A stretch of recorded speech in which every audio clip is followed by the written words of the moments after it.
በአንድ በጣም ረጅም ተራራ ጫፍ ላይ የሚገኝ ታላቅ ንስር ጎጆ ነበር። በጎጆ ውስጥ 4 ትልልቅ የንስር እንቁላሎች ነበሩት። አንድ ቀን ግን ባልተጠበቀ ሁኔታ የተከሰተ ኃይለኛ የመሬት መንቀጥቀጥ ተራራውን አናወጠው። በዚያ ጊዜ አንደኛው እንቁላል ከጎጆ ወድቆት ተንከባለለ።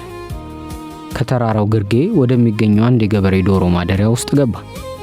ማደሪያ ውስጥ የነበሩ ዶሮዎች ይህንን ትልቅ እንቁላል አዩት። አንዲት ዶሮም እንቁላሏን ልክ እንደገዛ እንቁላሎቹ አቅፋ ሙቀት ሰጥታ ልትፈለፍለው ወሰነች። ከቀናት በኋላ እንቁላሉ ተሰበረ። በውስጡም በጣም ውብና ኃይለኛ የሆነ ትንሽዬ ንስር ወጣ። ነገር ግን ይህ ንስር ያደገው ከዶሮዎቹ ጋር ስለነበር ራሱን እንደ ዶሮ አድርጎ ያስብ ነበር። ልክ እንደ ዶሮዎች መሬት በመሬት እየቧጠጠ ትሎችን ይፈልግ ነበር። ዶሮዎቹ ከጥቂት ሜትሮች በላይ መብረር ስለማይችሉ እሱም ክንፎቹን አጣጥቦ ከጥቂት እርምጃ በላይ መብረር ሞክሮ አያውቅም ነበር።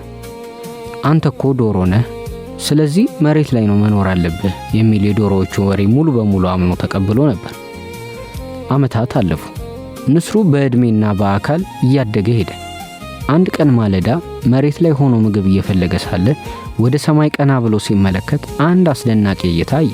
እጅግ በጣም ግርማ ሞገስ ያለው ክንፎቹ በጣም ሰፋፊ የተዘረጉ አንድ ትልቅ ንስር በነፃነት ሰማዩን እየቀደደ ሲበር ተመለከተ። ንስሩ በአድናቆት ተሞልቶ አጠገቡ ለነበረችው ዶሮ እንዲህ ሲል ጠየቃት፣ ያ የሚያምር ወፍ ማን ይባላል? እንዴትስ ነው እንደዛ በጥንካሬ መብረር ሊበር የቻለው? ዶሮዋም አሽሟጣጭ በሆነ ድምፅ እንዲህ አለችው፣ እሱን ተው፣ ያ እኮ የአዕዋፋት ሁሉ ንጉሥ የሆነው ታላቁ ንስር ነው። እሱ የተፈጠረው ለሰማይ ነው። አንተ ግን ዶሮ ነህ። የአንተ ዓለም ይሄ ነው። መሬት ብቻ ስለሆነ ሰማዩን ማየት ትተህ ትልህን ፈልግ አለችው። ይህ ምስኪን ንስር ያንን የዶሮ ቃል አምኖ ተቀብሎ ከዚያ ቀን ጀምሮ ወደ ሰማይ ማየቱን አቆመ። የዕድሜ ልክ ሙሉ የንስር ኃይልና ክንፍ እያለው ራሱን እንደ ዶሮ ቆጥሮ በዶሮዎች ማደሪያ ውስጥ በችግር ሞተ።